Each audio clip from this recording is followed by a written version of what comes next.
The Purpose of Creation Part 1. Introduction. The purpose of creation is a topic that puzzles every human being at some point in his or her lifetime. Everybody at some time or another asks themselves the question, why do I exist? Or for what purpose am I here on earth? The variety and complexity of the intricate systems which constitute the fabric of both human beings and the world in which they exist indicate that there must have been a supreme being who created them. Design indicates a designer. When human beings come across footprints on a beach, they immediately conclude that a human being had walked by there sometime previously. No one imagines that the waves from the sea settled in the sand and by chance produced a depression looking exactly like human footprints. Nor do humans instinctively conclude that they were brought into existence without a purpose. Since purposeful action is a natural product of human intelligence, humans conclude that the supreme intelligent being who created them must have done so for a specific purpose. Therefore, human beings need to know the purpose for their existence in order to make sense of this life and to do what is ultimately beneficial for them. Throughout the ages, however, there has been a minority among humans who have denied the existence of God. Matter, in their opinion, is eternal and mankind is merely a chance product of accidental combinations of its elements. Consequently, to them, the question why did God create man? Had and still has no answer. According to them, there simply is no purpose to existence. However, the vast majority of humankind over the ages have believed and continue to believe in the existence of a supreme being who created this world with a purpose. For them it was, and still is, important to know about the Creator and the purpose for which He created human beings. The answer. To answer the question why did God create man? It must first be determined from which perspective the question is being asked. From the point of view of God it would mean, what caused God to create human beings? While from the human point of view it would mean, for what purpose did God create humans? Both points of view represent aspects of the intriguing question. Why do I exist? In the following pages, both aspects of the question will be explored based on the clear picture painted by divine revelation. This is not a topic for human speculation, because human guesswork cannot possibly produce the whole truth in this matter. How can human beings intellectually deduce the reality of their existence when they can hardly understand how their own brain or its higher entity, the mind, functions? Consequently, the many philosophers who have speculated on this question down through the ages have come up with innumerable answers, all of which are based on assumptions which cannot be proven. Questions on this topic have even led a number of philosophers to claim that we do not really exist and that the whole world is imaginary. For example, the Greek philosopher Plato, 428 to 348 BC, argued that the everyday world of changeable things, which man comes to know by the use of his senses, is not the primary reality, but is a shadow world of appearances. This view was expressed in his book The Republic through his well-known metaphor of the cave, where the changing physical world is compared to shadows cast on the wall of cave by graven images. The New Encyclopedia Britannica, Volume 25, p. 352. Many others, as was previously mentioned, claimed and continue to claim that there is no purpose for the creation of humans at all. According to them, human existence is merely a product of chance. There can be no purpose if life evolved from inanimate matter which only became animate by pure luck. Humankind's supposed cousins, the monkey and apes, are not bothered with questions of existence, so why should human beings be bothered with them? Although most people put the question of why we are created aside after occasional brief reflection, it is extremely critical for human beings to know the answer. Without knowledge of the correct answer, human beings become indistinguishable from the other animals around them. The animal necessities and desires of eating, drinking and procreating become the purpose of human existence by default, and human effort is then focused in this limited sphere. When material satisfaction develops into the most important goal in life, human existence becomes even more degraded than that of the lowest of animals. Human beings will consistently misuse their God-given intelligence when they lack knowledge of their purpose of existence. The degraded human mind uses its abilities to create drugs and bombs and becomes engrossed in fornication, pornography, homosexuality, fortune-telling, suicide, etc. Without knowledge of the purpose of life, human existence loses all meaning and is consequently wasted, and the reward of an eternal life of happiness in the hereafter is completely destroyed. Therefore, it is of the utmost importance that human beings correctly answer the question, why are we here? Humans most often turn to other human beings like themselves for the answers. However, the only place that clear and precise answers to these questions can be found is in the books of divine revelation. It was necessary that God reveal the purpose to man through his prophets, because human beings are incapable of arriving at the correct answers by themselves. All of the prophets of God taught their followers the answers to the question, why did God create man? Judeo-Christian scriptures. A survey of the Bible leaves the honest seeker of truth lost. The Old Testament seems more concerned with laws and the history of early man and the Jewish people than with answering the vital question concerning humanity's creation. In Isaiah, the Israelites are created for God's glory, but now thus says the Lord, He who created you, O Jacob, He who formed you, O Israel. 6 I will say to the north, give up, and to the south, do not withhold, bring my sons from afar and my daughters from the end of the earth. 7 Everyone who is called by my name, whom I created for my glory, whom I formed and made. Revised Standard Version. Isaiah 43, 1. 6-7. In Genesis, God creates the world and Adam and Eve in 6 days and rests from his work on the seventh. 2. And on the seventh day God finished his work which he had done, and he rested on the seventh day from all his work which he had done. 3. So God blessed the seventh day and hallowed it, because on it God rested from all his work which he had done in creation. RSV. Genesis 2:2-3. Adam and Eve disobey God and are punished, and their son Cain kills their other son Abel and goes to live in the land of Nod. And God was sorry that he had made man. And the Lord was sorry that he had made man on the earth. And it grieved him to his heart. RSV. Genesis 6:6. Why are the answers not there in clear and damp, unmistakable terms? Why is so much of the language symbolic, leaving the reader to guess at its meanings? For example, in Genesis 6:6 it is stated, when men began to multiply on the face of the ground, and daughters were born to them, the sons of God saw that the daughters of men were fair. And they took to wife such of them as they chose. Who are these sons of God? Each Jewish sect and each of the many Christian sects who followed them have their own explanations. Which is the correct interpretation? The truth is that the purpose of man's creation was taught by the prophets of old. However, some of their followers in collusion with the devils later changed the scriptures. The answers became vague and much of the revelation was hidden in symbolic language. When God sent Jesus Christ to the Jews, he overturned the tables of those merchants who had set up businesses inside the temple. Luke 19:45, RSV. And he preached against the ritualistic interpretation of the law practiced by the Jewish rabbis. He reaffirmed the law of prophet Moses and revived it. He taught the purpose of life to his disciples and demonstrated how to fulfill it until his last moments in this world. However, after his departure from this world, his message was also distorted by some who claimed to be among his followers. The clear truth he brought became vague, like the messages of the prophets before him. Symbolism was introduced, especially through the revelations of John, and the gospel which was revealed to Jesus was lost. 4 other gospels composed by men were chosen by Athanasius, a 4th century bishop. The New Encyclopedia Britannica, volume 44. p. 814, to replace the lost gospel of Jesus Christ. And the 23 books of writings of Paul and others included in the New Testament outnumbered even the 4 versions of the gospel. In the mid-4th century manuscript called Codex Sinaiticus, the letter of Barnabas and the shepherd A.F. Hermas are included as a part of the New Testament. The New Encyclopedia Britannica, volume 14. p. 814. As a result, New Testament readers cannot find precise answers to the question, why did God create man? What may be cited in the King James Version as the purpose of creation. Revelation 4:11 Thou art worthy, O Lord, to receive glory and honor and power, for thou hast created all things, and for thy pleasure they are and were created, is retranslated in the Revised Standard Version as, worthy art thou, our Lord and God, to receive glory and honor and power, for thou didst create all things, and by thy will they existed and were created. In Paul's letter to the Colossians he explains that the world was created for Jesus. 15 He is the image of the invisible God, the firstborn of all creation. 16 For in him all things were created, in heaven and on earth, visible and invisible, whether thrones or dominions or principalities or authorities, all things were created through him and for him. RSV.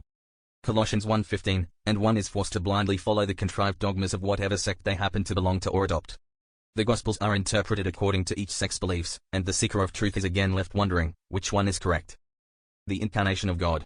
Perhaps the only common concept to most Christian sects regarding the purpose of mankind's creation is that God became man so that he could die at the hands of men to cleanse them of sin. Inherited from Adam and his descendants. According to them, this sin had become so great that no human act of atonement or repentance could erase it. God is so good that sinful man cannot stand before him. Consequently, only God's sacrifice of himself could save humankind from sin. Belief in this man-made myth became the only source for salvation, according to the Church. Consequently, the Christian purpose of creation became the recognition of the divine sacrifice and the acceptance of Jesus Christ as the Lord God.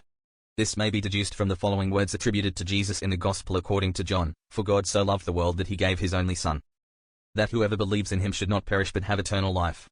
John 3:16, RSV.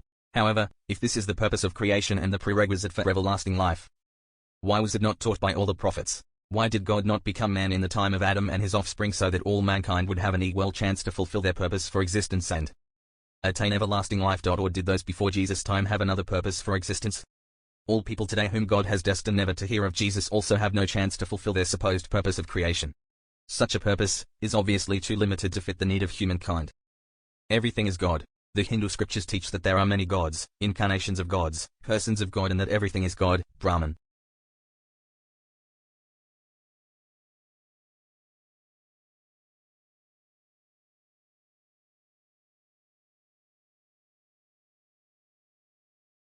Everything is God. The Hindu scriptures teach that there are many gods, incarnations of gods, persons of God, and that everything is God, Brahman.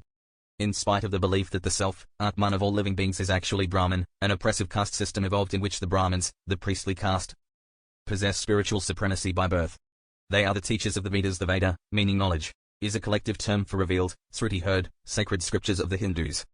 All other works, in which the actual doctrines and practices of Hindus are encoded, are recognized as having been composed by human authors and are thus classed as Smriti, remembered. The New Encyclopedia Britannica, Volume 20, p. 530. And represent the ideal of ritual purity and social prestige. On the other hand, the Sudra caste are excluded from religious status and their sole duty in life is to serve meekly. Manova Dharmas Astra 1.91. The New Encyclopedia Britannica, Volume 20. p. 553. The other three castes and their thousands of subcastes. According to Hindu monist philosophers, humankind's purpose is the realization of their divinity and, following a path, marga, to emancipation, moksha, from the wheel of rebirth, the reabsorption of the human soul, Atman, into the ultimate reality, Brahman. For those following the bhakti path, the path of devotion to a personal god in which murtis, idols, are worshipped with the hope of going to Krishnaloka, a spiritual planet, in their next lives.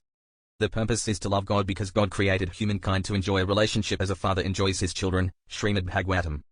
For the ordinary Hindu, the main aim of worldly life lies in conforming to social and ritual duties, to the traditional rules of conduct for one's caste, the karma path. The New Encyclopedia Britannica, Volume 20.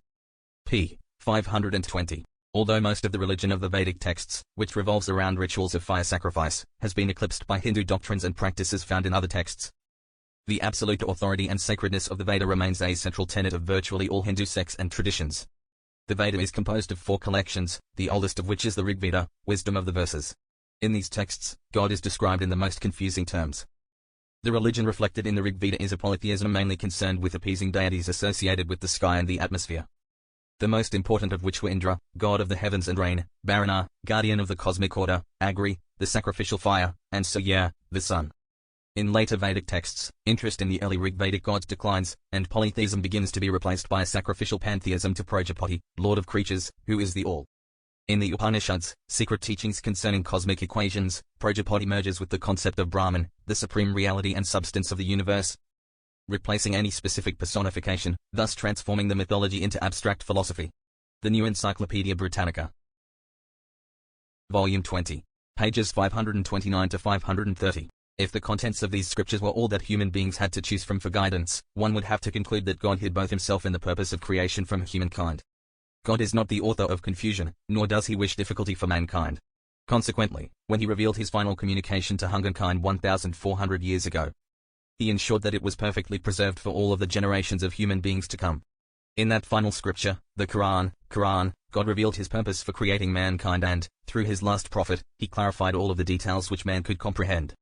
It is on the basis of this revelation and the prophetic explanations that we will analyze the precise answers to the question why did God create man? In the coming pages.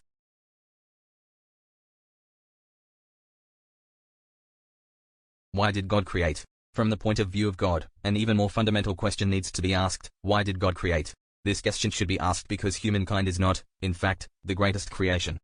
God says in chapter Gartha of the final revelation, the creation of the heavens and earth is greater than the creation of mankind, but most of the people do not know. Quran 40:57. The composition of human beings is far less complex than the composition of the universe in which they exist. However, very few people reflect on this reality. Because of the apparent supremacy of human beings over the other creatures on this earth, man's journeys through space and the continued advancement of their technology and knowledge, humankind in every age becomes arrogant and considers itself the greatest thing in this world. It is worth noting that the majority of humankind's amazing discoveries are not concerning the human being, but his surroundings. Thus, human efforts tend to be focused on the material world rather than human beings. In this verse, God brings human beings back to their actual status in this world. Humankind is merely a small part of the existence that resulted from the miraculous act of divine creation. Thus, in order to understand why God created mankind, one first needs to answer the even more fundamental question of why God created the Creator. Creation is fundamentally the consequence of the divine attribute of being the Creator. A creator who does not create is something for contradiction in terms. This is not to say that God needs his creation. God is free from all needs. It is creation which needs him. But, as the greatness of a writer becomes apparent in his writings, the perfection of the divine creative attribute is manifest in creation. Creation in the true sense is unique to God alone. Although humans ascribe the act of creation to themselves, what they do is not true creation. Humankind merely manipulates what already exists, what was already created by God. A Taimiyah is made from wood which came from trees and is held together with nails and screws made from metal that came from rocks. Human beings did not make the trees or the rocks. In fact, all human creations can be traced back to basic elements which humans cannot make. Even the artist creates designs based on what he has seen. It is not possible to imagine what has not been perceived by the senses.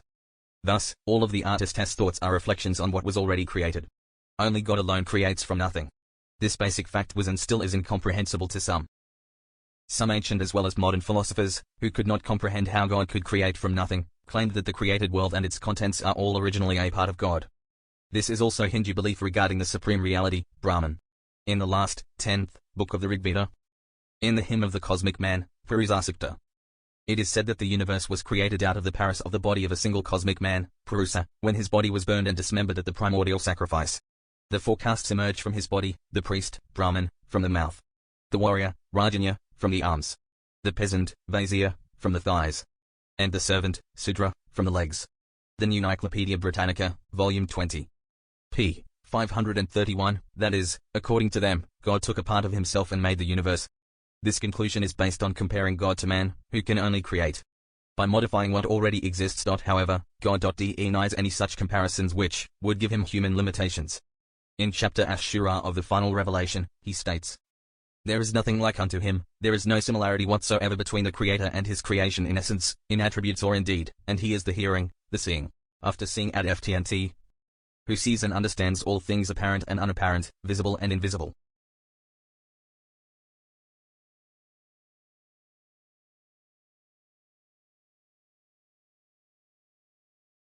p. 531, that is, according to them, God took a part of himself and made the universe. This conclusion is based on comparing God to man, who can only create. Quran 40. God describes himself as the creator in a variety of verses throughout the final revelation to emphasize to humankind that everything belongs to him alone. Allah is the creator of all things, and he is, over all things, disposer of affairs. Quran 39:62. And Allah created you all and whatever you do. Quran 37:96. Man needs to realize that nothing takes place in this universe without the permission of God. To seek protection from evil or to seek to acquire good from any source other than God is a major mistake.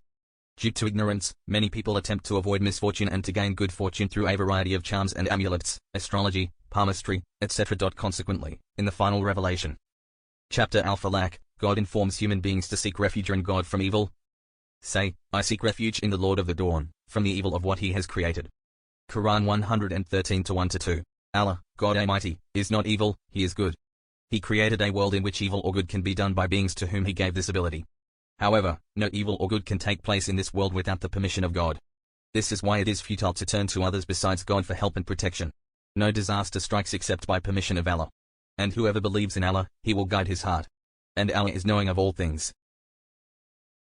Quran 64:11. The final prophet of God, Muhammad, peace and blessings be upon him, further elaborated on this concept, saying, "Be aware that if the whole of mankind gathered together to do something to help you, they would only be able to do something for you which Allah had already written for you.